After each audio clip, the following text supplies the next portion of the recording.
Please be seated. Veuillez vous asseoir.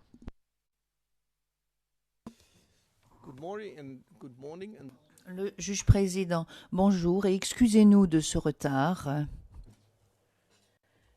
C'est un retard qui vient des juges, donc c'est de notre faute et nous vous présentons nos excuses. Et nous allons donc commencer immédiatement et nous allons donc avoir le programme usuel. Nous nous arrêterons à 11 heures. Donc, Maître Altit, voilà, vous avez 1 heure et 5 minutes. Enfin, 1 heure et 5 minutes, puisque hier vous aviez dit voler d'audience au plus tard, nous finirons plus tôt. Non, mais c'est une boutade, Maître Altit. C'est une boutade.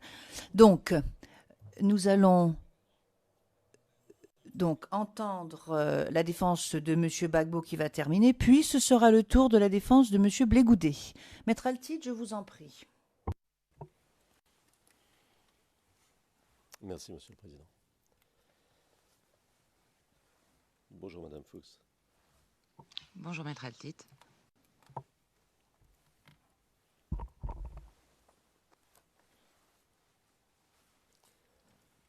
Alors, on va faire comme hier. Vous n'hésitez pas s'il y a quoi que ce soit.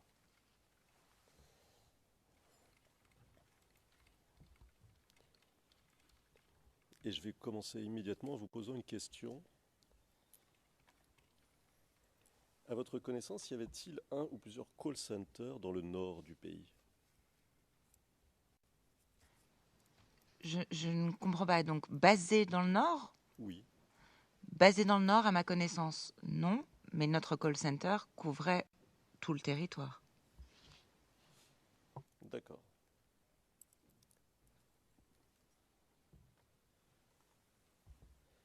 Dans vos rapports, les rapports du call center, est-ce que vous distinguiez selon que les exactions prétendues étaient le fait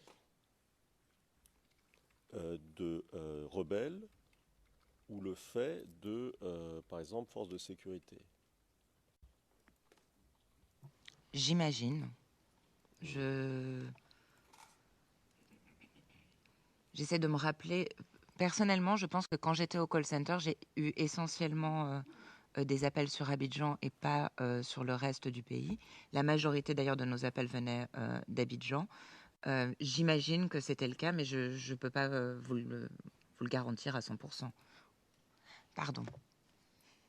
D'accord. Dans votre déclaration,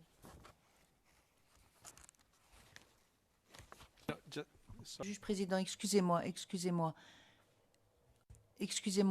Elle s'est adressée à moi parce que je lui ai fait un petit geste pour qu'elle ralentisse un peu le rythme. Parce que sinon, lorsque cela a été écrit au compte-rendu d'audience, je ne peux pas le garantir à 100% que les gens ralentissent. Donc voilà, d'où le petit malentendu. Excusez-moi. Mais en fait, c'est parce que je faisais un signe au témoin pour qu'elle ralentisse sa cadence. déclaration au paragraphe 114, vous indiquiez, et je vais vous citer,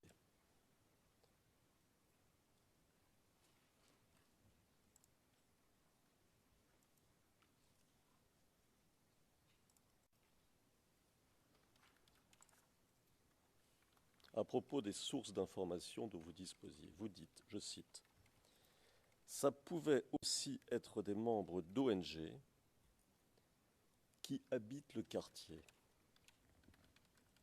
Je tiens à préciser qu'une ONG en Côte d'Ivoire n'a pas le même sens qu'on entend en Europe. En Côte d'Ivoire, une association peut être appelée ONG, alors que normalement ce ne sont pas les mêmes règles qui s'appliquent et que le mandat n'est pas le même pour une ONG. Fin de citation. Qu'est-ce que vous voulez dire par là? Quelle est la différence entre une ONG ivoirienne et une ONG, si j'ai bien compris, vous dites occidentale, je crois, c'est ça? À peu près. Oui. Je pense que dans ce paragraphe, je me suis un peu mal exprimée. Ce que je voulais essayer de montrer, c'est que les règles des associations, qui régissent les associations, sont sont beaucoup moins contraignantes, notamment en ce qui concerne le financement et la nature des associations. Donc une association en ivoirienne peut par exemple, dans son intitulé, s'appeler ONG, sans que ça ne soit ce qu'on a tendance à comprendre comme une ONG, c'est-à-dire un financement qui n'est ni par un parti politique, ni par le gouvernement, ni par... donc quelque chose de plus neutre en fait. Est-ce que vous voulez dire quelque chose de plus informel? Pas tout à fait. Souvent, c'est pour ça que je me suis un peu mal exprimée. Souvent, quand on parle d'une ONG, on a dans l'idée que c'est une source neutre, donc qui n'est pas influencée par un financement, par exemple, d'un parti politique ou par un financement gouvernemental, d'où le terme organisation non gouvernementale. Euh, je, je- Quand j'étais en Côte d'Ivoire, j'ai vu des associations dont le libellé même de l'association comportait le nom ONG dans son nom, alors qu'elles étaient financées, qu'elles avaient un financement qui ne répond pas normalement euh, à ce qu'on entend par une organisation non gouvernementale.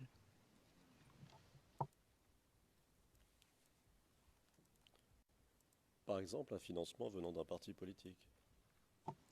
Euh, Là, je n'ai pas d'exemple à l'esprit, mais oui. D'accord. Alors, vous avez dit lors de votre témoignage, ce sont les transcrits français du 9 septembre, page 79, ligne 26, plutôt ligne 25, et je vous cite, à propos de dépliants, vous vous souvenez les flyers. Quand je disais que j'en avais distribué, c'était à des ONG locales. Mais après, je ne peux pas vous parler d'une distribution de masse. Moi, je vous dis, lors de réunions, à la fin, on donnait 2-3 brochures pour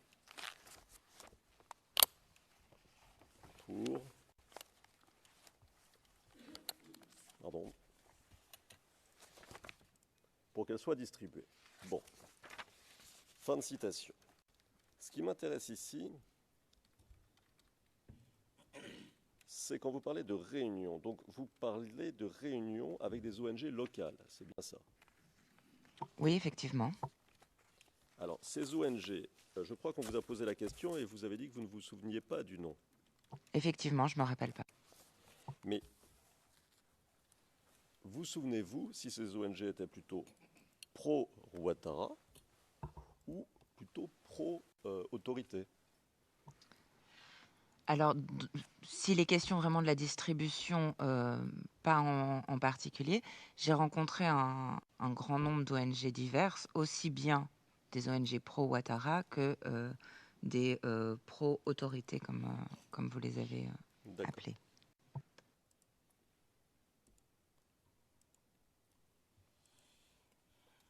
Vous nous avez dit hier être allé à plusieurs reprises en mission sur le terrain. Oui, effectivement. Lorsque vous êtes allé en mission, combien de fois vous êtes-vous déplacé pour un incident dont les rebelles avaient été désignés comme responsables? Est-ce que vous pourriez qualifier le terme de rebelle un peu plus? Est-ce que vous parlez du commando invisible? Est-ce que vous parlez... de qui parlez-vous exactement?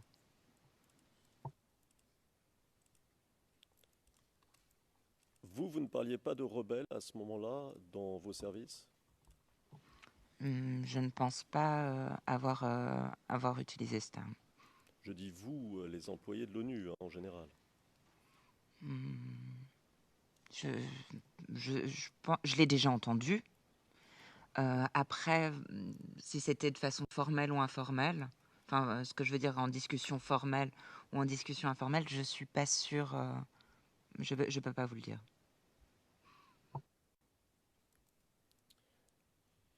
Alors, euh, peut-être pourrions-nous définir le terme rebelle par cette nébuleuse de groupes armés, ou de groupes en général, ayant pris les armes ou s'exprimant par la violence contre les autorités du pays. Alors, comme je vous en ai parlé hier, on avait fait plusieurs missions dans le cadre de ces opérations de libération de prêtres séquestrés. Il y avait également, j'ai également effectué une mission à Anand-Kwakute. Je ne me rappelle pas combien de fois je suis allée sur le terrain, donc je dirais au minimum 3. Au maximum, je dirais 5 ou 6. D'accord. Mais pareil, c'est une approximation. Hein.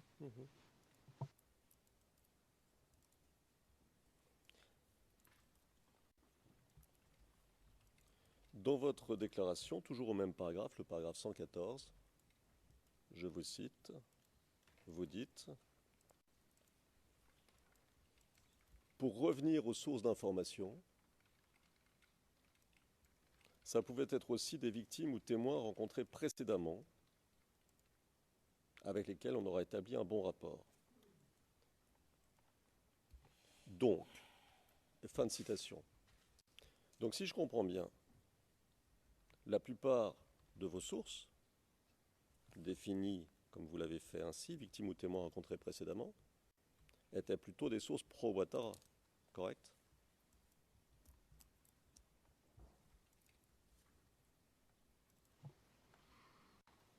Je ne les qualifierais pas de sources pro-Ouattara, vraiment, mais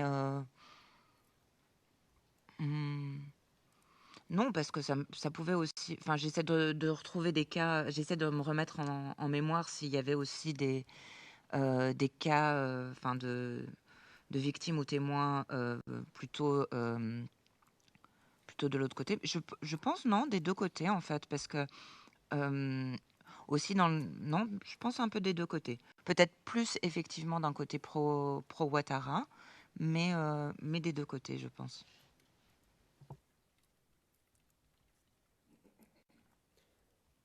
Pouvez-vous nous dire, si vous le savez, s'il existait un système de contrôle, plutôt un système d'alerte, puis de contrôle, et enfin de sanctions concernant les troupes de l'ONUCI qui se trouvaient sur le terrain? Et je vous pose la question parce que j'imagine que s'il y avait un incident impliquant un soldat d'un contingent de l'ONUCI, le call center pouvait être mis à contribution. Les victimes pouvaient appeler le call center, n'est-ce pas? Oui, effectivement. Les victimes pouvaient également... Le call center n'était pas limité à des allégations de violation d'un côté, de l'autre ou quoi que ce soit. C'était pour toute violation des droits de l'homme. Hein. Donc, effectivement, là, c'était tout à fait possible. Quant au mécanisme de contrôle, on a une unité qui s'appelle Conduct and Discipline. Je ne peux pas vous dire exactement comment ça fonctionne. Je ne connais pas vraiment les détails sur comment ce mécanisme fonctionne. Normalement, si on a une allégation, si on a un doute, si quoi que ce soit, on doit informer cette unité. Enfin, c'est une section, pardon, pas une unité. Et après, par contre, je sais pas exactement comment ça se passe.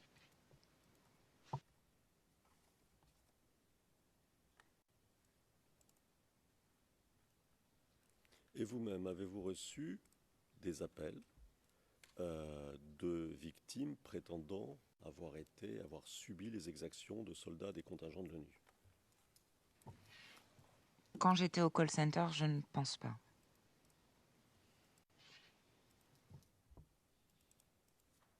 à votre connaissance, y avait-il des rapports faits sur les exactions commises par les soldats des contingents de l'ONU? Vous parlez de rapport du call center ou de... Non, de rapports en général. On est dans la spéculation, hein, donc, enfin, Vous ne vraiment, savez pas. non, je ne sais pas. J'imagine, mais je ne sais pas. D'accord. D'accord, d'accord.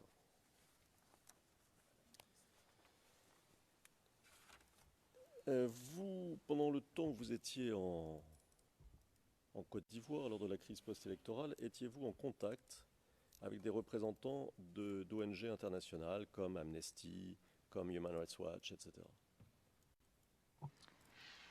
J'en ai rencontré. J'essaie de réfléchir si c'était vraiment pendant cette période-là ou juste après. Mhm.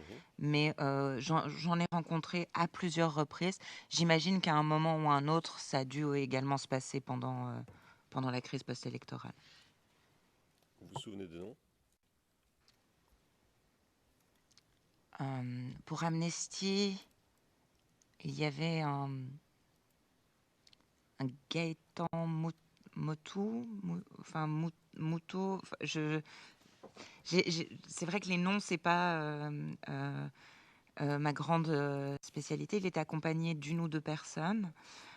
Pour Human Rights Watch, il y a eu Matt Wells à un moment, mais je sais pas. Ça, je pense que c'était peut-être plutôt après la crise. Pendant, je ne me souviens pas.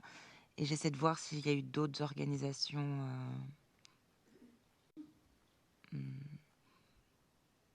Là, en tout cas, ce qui me vient à l'esprit, c'est les noms qui me viennent à l'esprit en premier, en tout cas.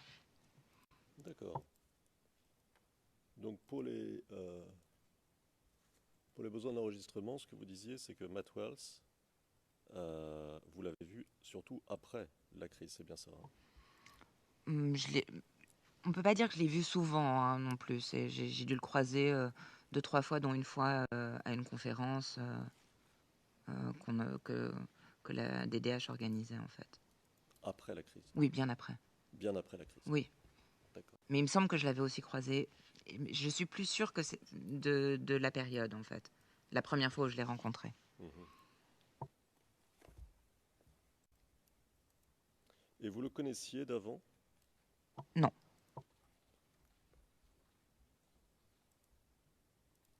Le nom de Corinne Dufka vous dit quelque chose? Oui, effectivement. Oui, effectivement. Je crois pas que je l'ai rencontré quand j'étais en Côte d'Ivoire, mais enfin, ou croisé dans les couloirs, mais enfin, rencontré vraiment en me présentant, en ce qu'elle se présente, non. Mais par contre, le nom m'est familier, effectivement. Pourquoi il vous est familier? Parce que je sais qu'elle a travaillé en Côte d'Ivoire et je sais qu'elle a aussi rédigé des rapports sur la Côte d'Ivoire et je pense que j'ai lu ces rapports à un moment ou à un autre. Donc, pour être tout à fait clair, vous avez lu les rapports de Corinne Dufka avant de venir en Côte d'Ivoire, pendant que vous étiez en Côte d'Ivoire? Hum, J'avais lu des rapports de Human Rights Watch avant de venir en Côte d'Ivoire. Je ne peux pas dire avec certitude que c'était Corinne Dufka qui les a rédigés, euh, mais en même temps que d'autres rapports, hein. J'ai lu aussi des rapports pendant que j'y étais, et puis après la crise post-électorale, des rapports de Human Rights Watch. De la même façon, je ne peux pas vous dire avec certitude que c'était Corinne Dufka qui les a tous écrits. Moi, c'était plus en tant que rapport de Human Rights Watch que je les lisais que de cette personne en particulier. D'accord. Lorsque vous travailliez à Human Rights Watch, avez-vous rencontré des chercheurs, des employés de Human Rights Watch qui travaillaient sur la Côte d'Ivoire? Non, je ne pense pas. D'accord.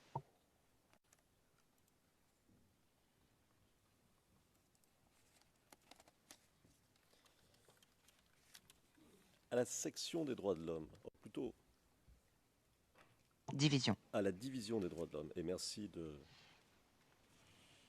préciser les choses, à la division des droits de l'homme, et plus généralement plus généralement, à l'ONUCI, parmi tous ceux qui s'occupaient de ces matières, y avait-il beaucoup d'anciens d'ONG?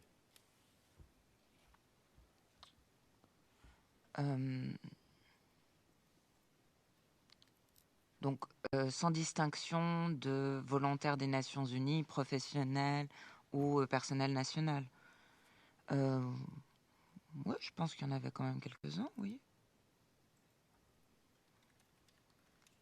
J'arrive pas à vous donner un ordre précis d'idées, mais oui, je pense qu'il y en avait plusieurs. D'accord.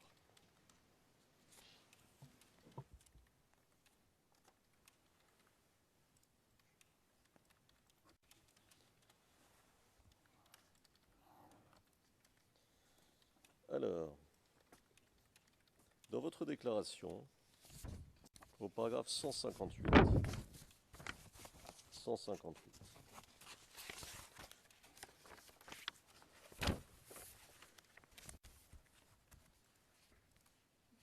vous dites à propos des événements d'Anankoua-Kouté,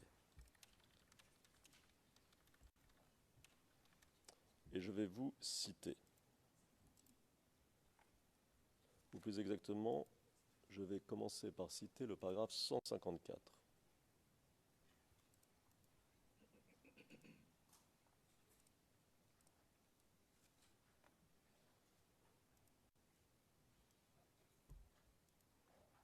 J'attends que les traducteurs se manifestent. D'accord.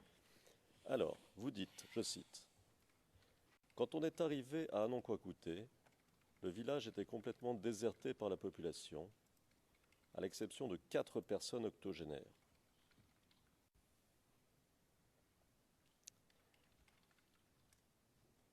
Trois hommes et une femme. C'était d'autant plus surprenant qu'à la paroisse Saint-Mathieu de Anankoua-Kouté, on savait qu'il y avait environ 2000 déplacés internes, majoritairement de PK-18 et d'Anyama, déplacés de la communauté ébriée et qui avaient disparu. » Fin de citation. Alors, ma première question, pourquoi y avait-il des déplacés de PK-18 et d'Anyama se trouvant à Anankoua-Kouté? Est-ce que vous le savez? Alors, si je m'en rappelle bien, selon les informations qu'on avait à l'époque, quand les FAFN, peut-être le commando invisible, je ne me rappelle plus exactement quel groupe armé a commencé à descendre sur Abidjan. Donc, Anyama est un peu au nord d'Abidjan, donc PK-18 aussi. Donc c'est pour montrer en fait la progression. Les ébriers ont commencé à fuir parce qu'ils craignaient des exactions.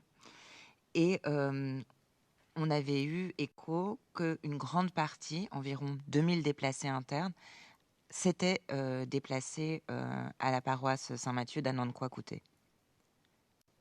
Donc c'est pour ça aussi qu'on voulait y aller. Donc pour être tout à fait clair, vous dites qu'ils fuyaient les groupes pro-Ouattara, c'est bien ça? Si on peut les appeler ainsi, oui. D'accord. Et vous dites ensuite, paragraphe 155, je cite, « Après, j'ai su qu'une partie de ces déplacés est allée se réfugier dans la paroisse Saint-Ambroise du Jubilé, à Angré. »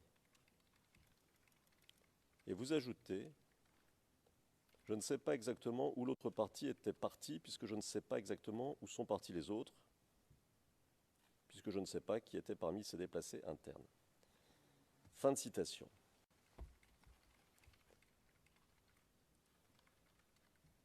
Ma question, doit-on comprendre que vous avez perdu la trace d'une bonne partie des 2000 personnes? En fait, selon les informations qu'on avait, donc une partie s'était déplacée à Saint-Ambroise. Je me rappelle que je me suis rendue à Saint-Ambroise, mais je ne me rappelle plus exactement à quelle période, si c'était avant ça ou pas. Donc on avait déjà des informations, des contacts en fait à Saint-Ambroise. C'est comme ça qu'on a appris qu'une partie s'était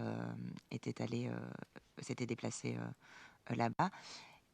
On a aussi eu des informations d'autres personnes étaient allées dans d'autres communes chez des proches, mais effectivement, puisqu'on n'avait même pas rencontré en fait les 2000 déplacés internes de Saint-Mathieu, c'était compliqué de savoir où ils étaient, on n'a même pas vu s'il y avait vraiment 2000 personnes. C'est des informations qu'on avait reçues. D'accord. Paragraphe 156, et je cite, vous dites: sur place, on a essayé de voir s'il y avait des traces de sang. Il y avait des allégations sur l'existence d'un conteneur où des gens auraient apparemment été brûlés.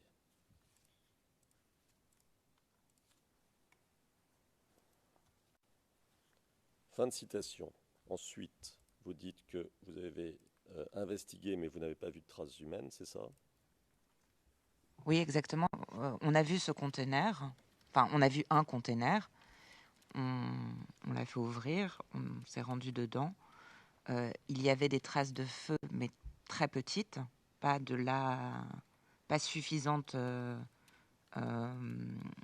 pour brûler quelqu'un. Et il n'y avait pas d'autres traces, de restes humains ou quoi que ce soit.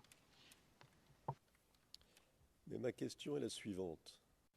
Après la crise post-électorale, est-ce que vous avez investigué? Est-ce que vous avez cherché à savoir qu'étaient devenues ces 2000 personnes ou une partie de 2000 personnes? Est-ce que vous avez cherché à savoir si des gens avaient été brûlés vifs? Alors personnellement non, mais il y avait après la crise, il y a des équipes d'enquête en fait qui ont été mises en place, et je ne faisais pas partie de ces équipes d'enquête qui enquêtaient sur. Je peux même pas vous dire exactement sur quoi ils ont enquêté en fait. Je n'ai pas vu leur rapport, donc je ne sais pas. Donc, votre réponse, c'est que vous ne savez pas s'il y a eu enquête sur ce dont nous venons de parler. Exactement. D'accord. Alors, vous parlez ensuite des commerces et maisons pillées, n'est-ce pas? Toujours un nom de quoi coûter, oui. Toujours un nom quoi coûter. Et puis vous dites, paragraphe 158, et je vous cite: sur place, on a trouvé des jeunes gens en armes. Sur place, on a trouvé des jeunes en armes. On a échangé avec leur chef, présumé, qui lui était cagoulé. Il me semble que dans le lot de ces jeunes, il y avait des dozos, parce qu'au moins 2 d'entre eux portaient des amulettes, des vêtements de chasseurs traditionnels et d'autres signes attributifs aux dozos.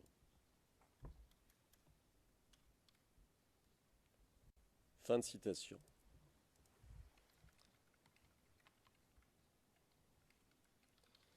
Alors, vous distinguez donc, en fait, 2 groupes. D'un côté, les dozos, et de l'autre, des militaires, d'une certaine manière. Est-ce que c'est bien ça? Selon mes souvenirs, en fait, il y en avait 2, comme je l'avais déclaré, qui étaient vraiment habillés en tenue de chasseurs traditionnels. Et il y en avait d'autres qui avaient des tenues un peu plus mixtes, dont chaque fois un petit élément militaire de treillis, par exemple un pantalon en treillis avec un t-shirt noir, je m'en rappelle pour un.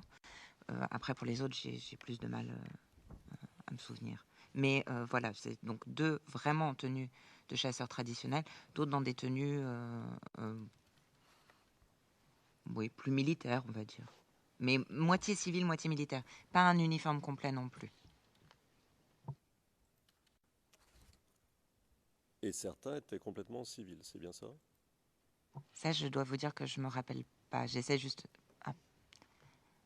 On me fait signe encore de ralentir, pardon. Donc, j'arrive pas à me rappeler s'il y en a qui étaient entièrement en tenue civile. D'accord. En tout cas, selon mes souvenirs, ils portaient tous des armes ouvertement. D'accord. Des armes à feu? Des armes à feu ou des armes blanches. Quelles armes blanches? Des machettes et des couteaux.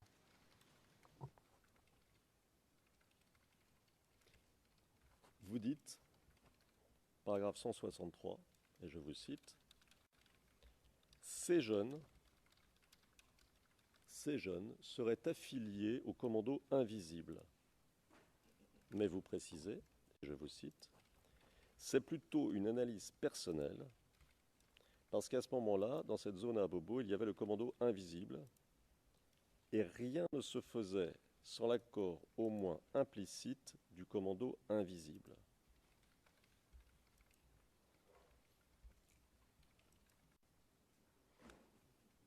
Il contrôlait cette zone d'Abobo à ce moment-là, à Nonkwakouté PK18. Fin de citation. Donc si je comprends bien, nous avons les membres du commando invisible et avec eux des dozos. C'est bien ça? Effectivement. D'accord. Alors,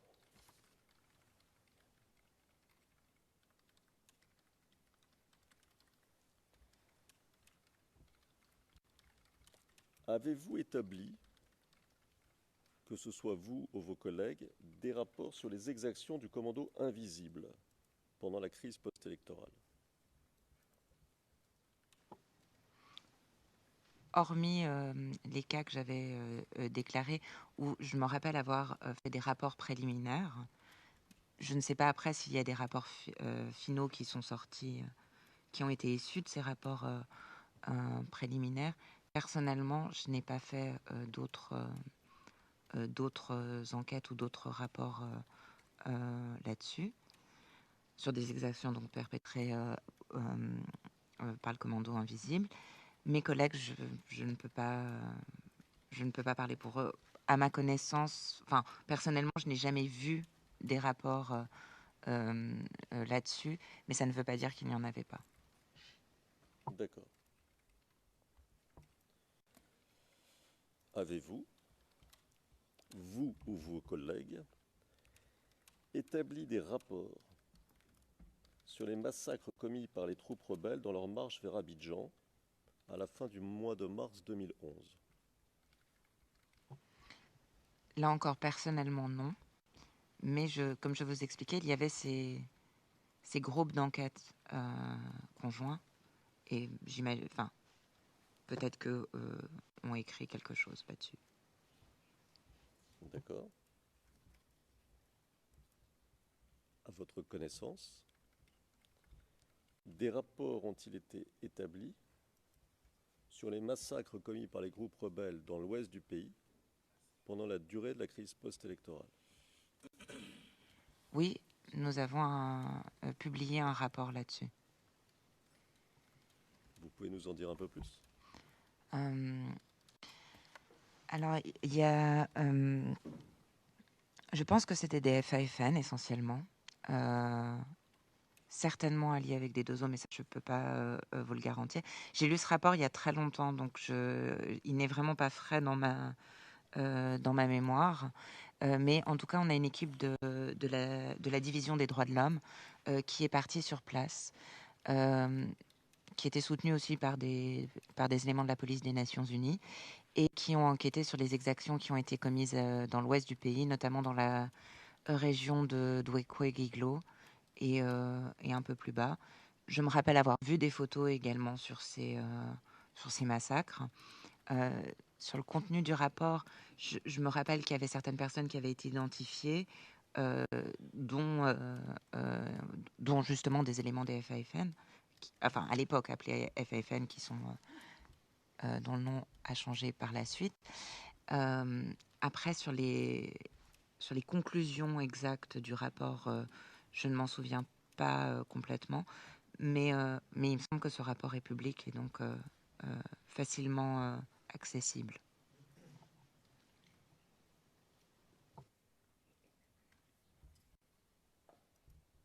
Vous souvenez-vous du nom d'un ou plusieurs responsables de ces massacres?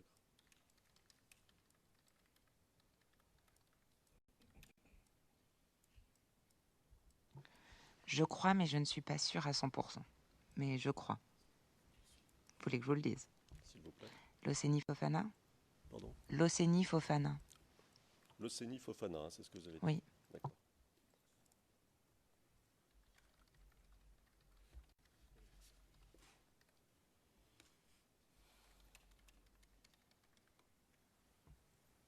Et qui étaient les victimes de ces massacres?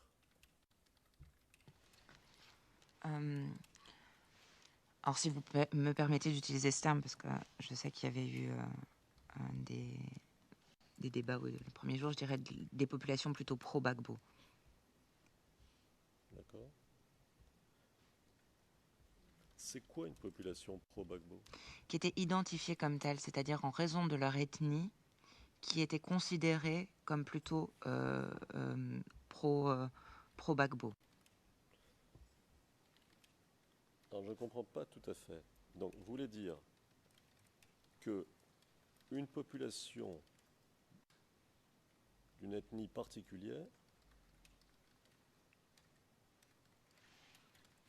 était attaquée pour différentes raisons, comme dans le cas que vous nous dites là, et que l'on couvrait ces raisons en disant ce sont des pro-Gbagbo. Parce que je ne comprends pas le... Non, je dirais carrément que cette population d'une ethnie particulière était ciblée en raison de son ethnie, qui était considérée comme étant favorable pro-Gbagbo. Et vous-même, c'est-à-dire à l'ONU, pas vous seulement, mais à l'ONU, vous repreniez, si disons, cette distinction entre population pro-Gbagbo et population anti-Gbagbo? Pas toujours. Après, c'est quelque chose qui s'utilisait vraiment dans le langage courant à cette époque. Après, Qui ça, il pardon, excusez-moi, j'ai pas compris. Vous dites qu'ils utilisaient, ils Qui était utilisé, pardon. À l'ONU? Non, partout en fait. Y compris à l'ONU? Y compris, mais de façon informelle. Donc c'est pour ça que j'allais y venir. Je ne pense pas qu'on l'ait vraiment utilisé textuellement après dans des choses plus formelles. C'est possible, mais en règle générale, on essayait de faire attention. D'accord. Ou alors on le mettait entre guillemets. D'accord. Et vous-même, donc, vous avez utilisé cette formulation pro-Gbagbo, si je comprends bien. Pro-Gbagbo, pro-Ouattara. D'accord.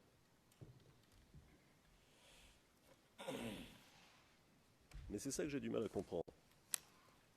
Parce que utiliser une telle formulation postule que l'on considère que tous les membres d'une ethnie ont un certain engagement politique, une certaine motivation politique, ce qui n'est pas possible. Ils ne peuvent pas être tous pro-Gbagbo. Vous comprenez le problème? Oui, bien sûr, mais c'est pas du tout dans ce sens-là qu'on l'utilisait, en tout cas. Enfin, en tout cas, personnellement, quand j'utilisais cette distinction pro-Gbagbo, pro-Ouattara, c'était pas forcément avec cette intention politique derrière. Puisque la population, ce que j'essayais de vous dire, c'est qu'en fait, la population était ciblée pour son appartenance politique présumée, ses préférences politiques présumées. Ça ne veut pas dire que c'était effectivement le cas. Mais c'est la raison pour laquelle elle était ciblée. Mais c'était la vraie raison ou c'était la raison affichée? Est-ce qu'il n'y a pas d'autres raisons? C'était la raison affichée, je dirais plutôt. Mais comme je vous l'ai dit, j'ai pas enquêté sur les massacres qui ont été commis à l'Ouest. Donc il m'est un petit peu plus difficile d'en parler réellement puisque je n'y étais pas. D'accord. C'est mon analyse personnelle, là, en tout cas de comme moi je percevais les choses. Donc ce que vous nous dites, c'est que, si je comprends bien, parce que Mhm. c'est un peu complexe, donc je ne voudrais Oui, oui. pas... ce que vous nous dites, c'est que on désignait une population comme pro-Gbagbo, c'est-à-dire la raison affichée pour s'attaquer à une population, c'est qu'elle était pro-Gbagbo, mais Mhm. qu'en réalité, il pouvait y avoir d'autres raisons pour l'attaquer. Alors ça, c'est vous qui l'avez dit, c'est pas moi, parce que Non, mais vous-même, vous pensez quoi? c'est possible. Je dirais c'est possible, mais c'est ce que je vous disais. Je n'ai pas fait ces enquêtes à l'Ouest, donc je ne peux pas vous dire s'il y avait d'autres raisons, d'autres motifs sous-jacents, pardon. Mais c'est possible. D'accord. À votre connaissance, y a-t-il un endroit où vous ayez investigué et donc où vous connaissiez les tenants et aboutissants d'un certain nombre d'incidents, où il apparaît clairement que d'autres motivations étaient en jeu?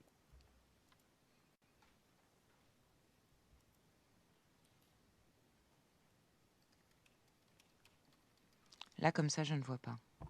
D'accord.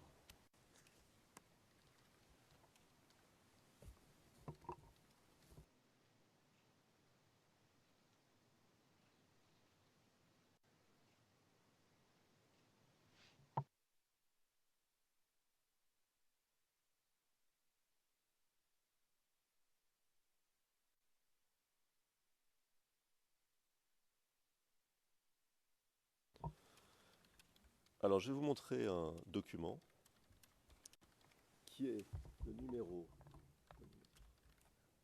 CIV OTP 0002 0598.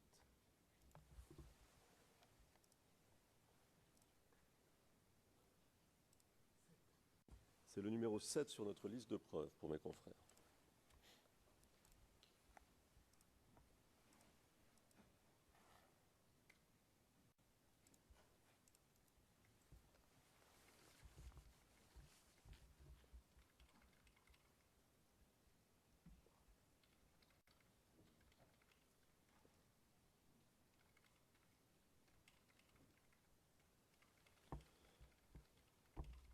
Alors, vous me dites quand vous l'avez sous les yeux. Vous l'avez? Voilà, il vient d'arriver. D'accord. Est-ce que vous pouvez nous dire de quoi il s'agit? Alors, voilà, j'attends juste que... Voilà, merci. Donc, c'est un rapport du Haut-Commissaire des Nations Unies aux droits de l'homme sur la situation des droits de l'homme en Côte d'Ivoire, daté du 14 juin 2011. Merci. Est-ce que vous pouvez aller au troisième paragraphe? Pardon. Microphone. Intervention du juge-président hors microphone. Le président, vous devez parler dans votre micro, sinon les interprètes ne vous entendent pas. Parlez bien devant votre micro.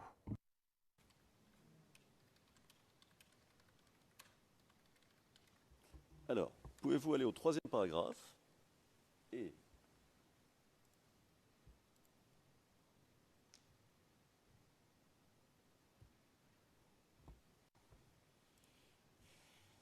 lire la deuxième phrase?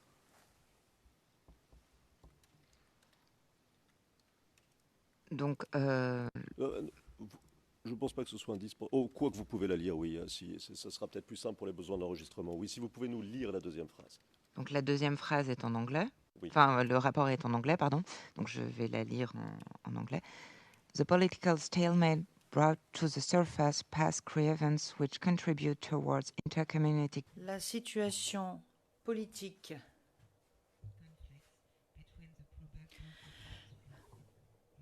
et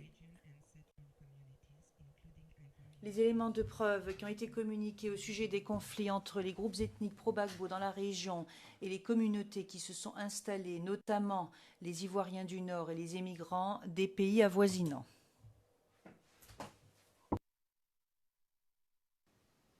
Merci.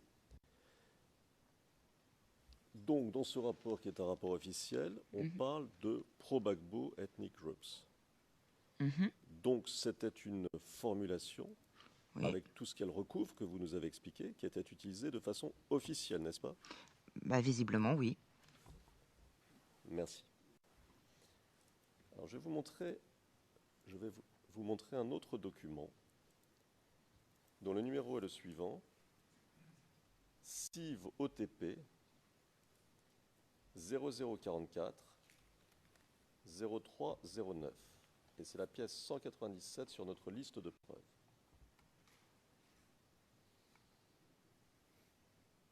Et vous me dites quand vous l'avez devant les yeux.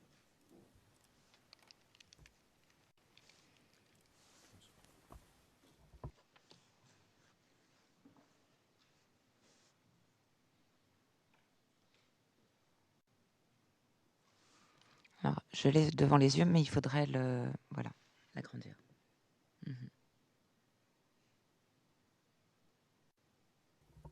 Vous voulez qu'il soit agrandi? Non, là, c'est parfait.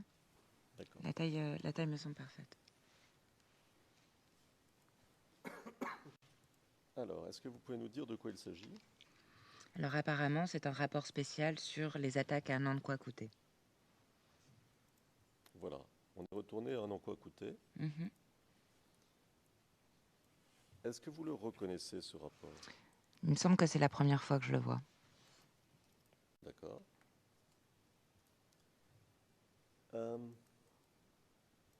Alors, c'est un rapport en anglais. Mhm. Est-ce que vous voyez une date?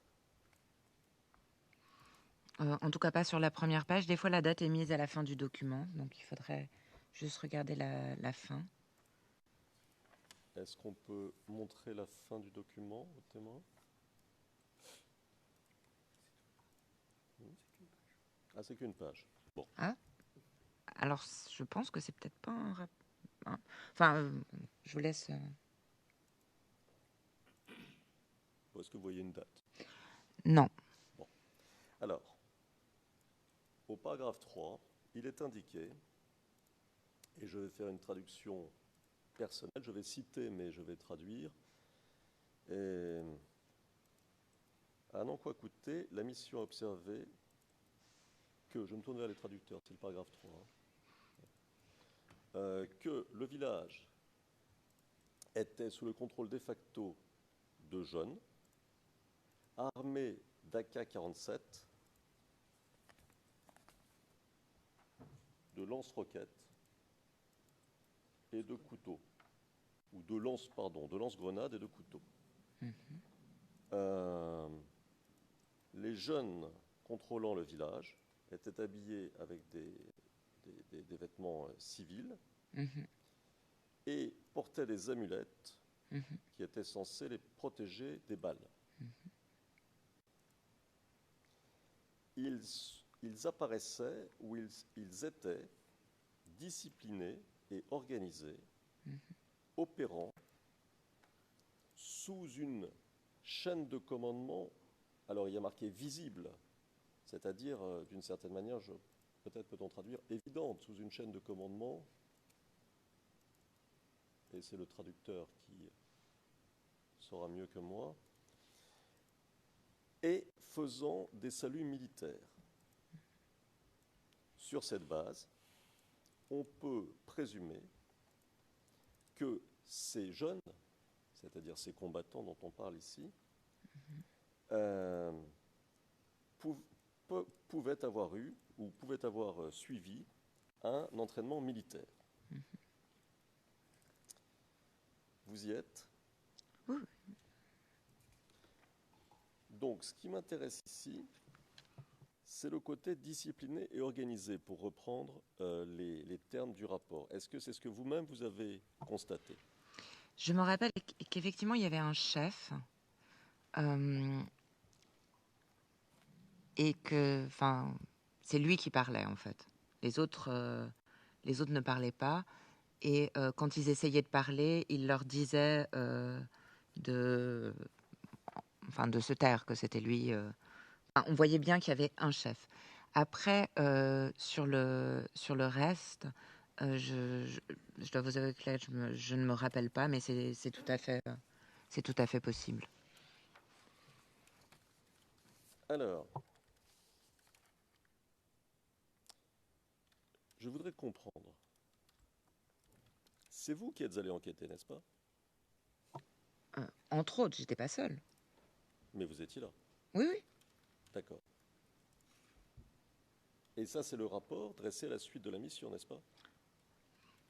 Ça, je peux pas. Comme je vous l'ai dit tout à l'heure, il me semble que c'est la première fois que je vois ce rapport. Oui, mais c'est pas ça ma question. Ça, logiquement, semble être le rapport dressé à la suite de la mission. Je suis pas convaincue que ce soit le rapport final. Je pense que c'est une partie qui a été faite par une des personnes qui étaient présentes dans l'équipe. Il n'y a pas de conclusion, en fait. Ce qui me fait penser que c'est pas le rapport final, c'est qu'il n'y a pas de conclusion. Donc, une des personnes qui était présente dans l'équipe, avec vous. Oui, oui, oui. Oui, Oui, oui. d'accord. D'où ma question. Pourquoi n'avez-vous pas vu ce rapport alors que vous étiez partie prenante à la mission? Parce qu'en fait, souvent, ce qui se passe, c'est qu'à la fin de chaque mission, chacun dresse un petit rapport. C'est ce que enfin, il me semble que j'en avais déjà parlé, mais chacun fait un petit rapport et après, il y a une version consolidée du rapport. C'est pour ça que je disais que souvent, je ne voyais pas les versions finales des rapports. Donc, celui-là, je ne pense pas que ce soit le rapport final parce que, comme je vous disais, pour moi, il manque une partie conclusion. Mais après, pourquoi je ne l'ai jamais vu, je ne peux pas vous en dire plus. Il faudrait demander à mes superviseurs pourquoi ils ne me l'ont pas partagé.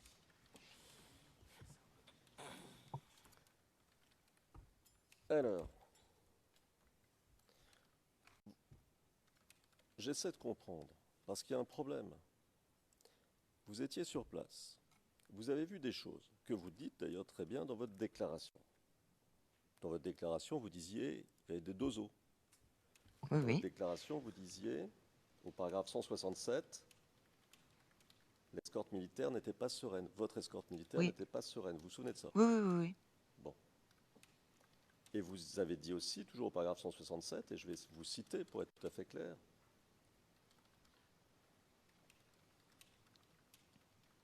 ensuite, on a eu une difficulté avec les jeunes, parce qu'on sentait qu'il y avait une réticence à ce qu'on soit là. Et ils nous disaient qu'il n'y avait rien à voir. Vous vous souvenez de ça? Fin de citation. Oui, effectivement. Bon. Alors, moi je ne comprends pas pourquoi tout ce que vous nous avez dit, qui était d'ailleurs dans votre déclaration, ne se retrouve pas là, parce que c'est intéressant, vous comprenez? Oui, oui, non, mais oui. Mais c'est quoi j'ai pas de réponse. Je ne peux pas vous donner de réponse.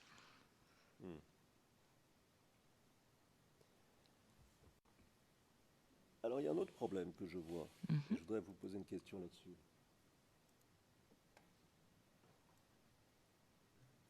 Il est dit au paragraphe 5 de ce rapport,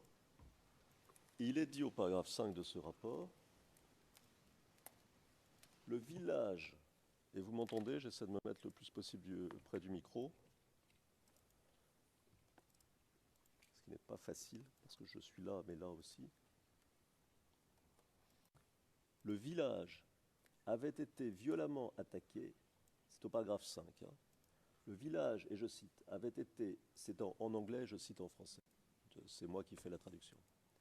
Le village avait été violemment attaqué par les membres du commando invisible, causant un déplacement de masse, un déplacement massif d'environ 5330 villageois. 5330 villageois. C'est énorme, n'est-ce pas? Effectivement. Alors, c'est quand même un incident gravissime. C'est une tragédie, vous êtes d'accord? Oui. Pourquoi est-ce qu'il y a seulement un rapport d'une page? Your Honors. Monsieur Demirjian, Monsieur le Président, écoutez, elle a répondu. Elle a déjà répondu. Elle n'a pas rédigé le document, on ne lui a pas demandé de le faire. Vous lui posez des questions qui ont déjà été posées, elle a déjà répondu. Donc je vous inviterai vraiment à aller de l'avant. Elle n'a pas participé à la rédaction de ce rapport. Monsieur le Président, mais vous avez raison, elle n'a pas participé à la rédaction. Et c'est ça le problème. C'est bien ça le problème. Bon. Yes, but Le juge président, oui, Mais le témoin vous a dit que vous devriez demander à ses superviseurs et pas à elle. Ce n'était pas elle qui dirigeait cette mission. Alors je vais aller dans le sens du président. Qui était le superviseur qui a décidé de la rédaction de ce rapport? Alors, je ne sais pas. Le président, est-ce que nous pouvons passer à huis clos partiel? Nous allons donc passer à huis clos partiel, je vous prie.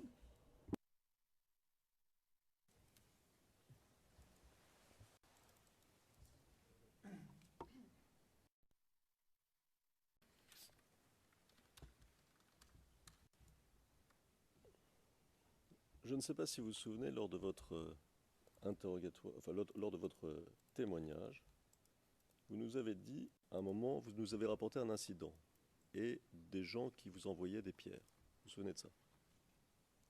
Oui, bien sûr. Alors vous disiez n'avoir pas eu le temps de les identifier, parce que vous étiez parti très vite, naturellement, c'est bien ça? Oui, et puis, enfin, j'étais en train de discuter avec avec ma collègue, donc je regardais pas dehors en plus. Mais ma question est, comment les auriez-vous identifiés? Alors, bah, je ne sais pas, ça dépend s'il portait des vêtements militaires ou pas, déjà, première chose. Euh, je- on peut pas on peut pas parler d'un incident euh, où j'ai pas pu identifier les personnes. Enfin, je comprends pas bien la question, en fait. Je vois mal. Enfin, après, je peux pas dire que je les aurais identifiés avec certitude, mais il y aurait peut-être eu deux, trois éléments. J'aurais pu dire s'ils étaient jeunes ou moins jeunes. J'aurais pu dire s'ils étaient en tenue militaire ou pas en tenue militaire. J'aurais, enfin, je ne sais pas. Enfin, j'aurais pu peut-être avoir quelques petits éléments. J'aurais pu décrire comment ils étaient habillés. Enfin,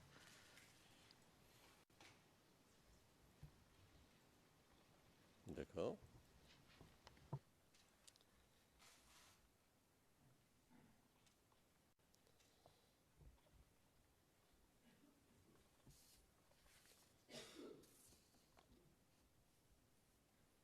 Bon, je vois ce que vous voulez dire, et vous ne les avez pas reconnus, c'est bien ça? je ne les ai même pas vus en fait. D'accord. D'accord, d'accord.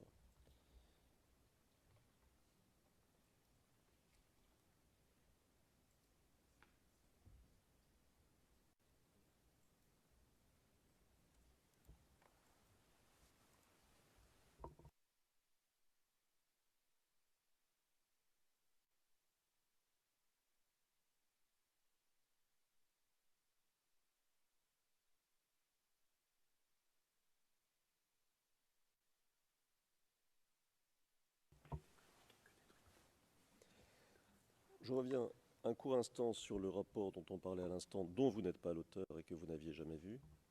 D'accord.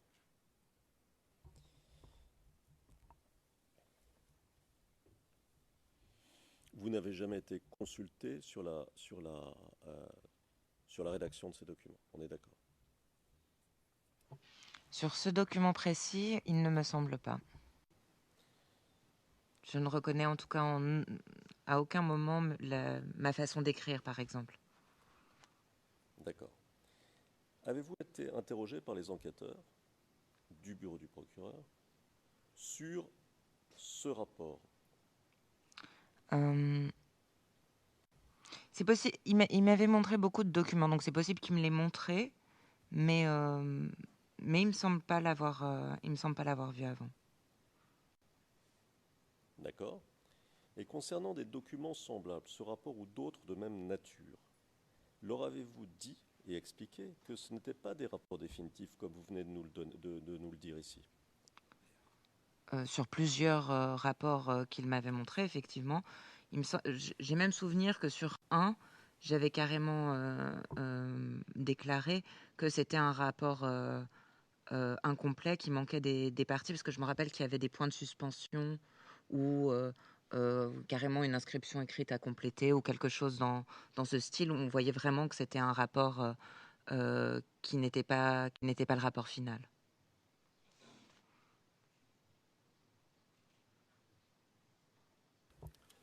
D'accord.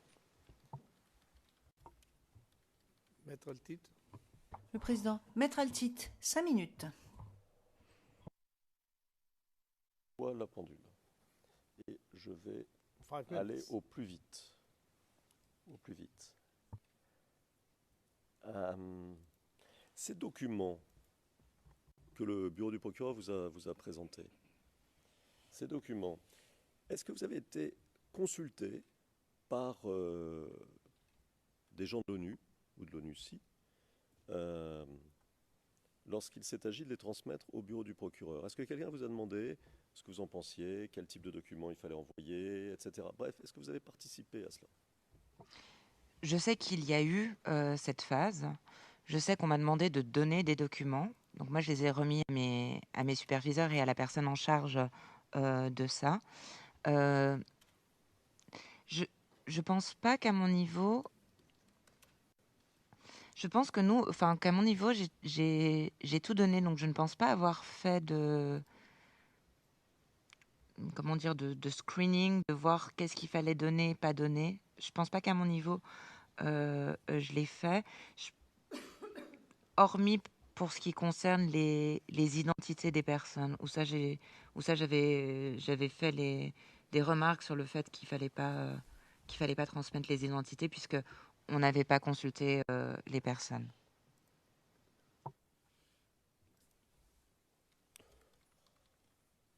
Donc vous ne savez pas pourquoi l'ONU n'a donné que des drafts?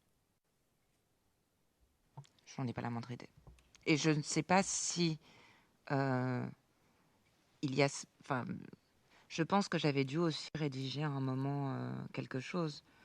Donc, peut-être qu'il y a 4 rapports qui ont plus ou moins le même intitulé. Il doit y avoir un rapport final. Mais je ne peux pas vous en dire plus. Vous voulez dire sur un en quoi coûter? Pardon. Oui, je parlais de cet incident en particulier. Mais la même chose pour d'autres événements également, j'imagine. Monsieur le Président, je vais vous demander l'autorisation de passer quelques très courts instants en session à huis clos partiel. Et ce seront probablement mes dernières questions. Let's go in privacy. Le président, bien, passons à huis clos partiel alors.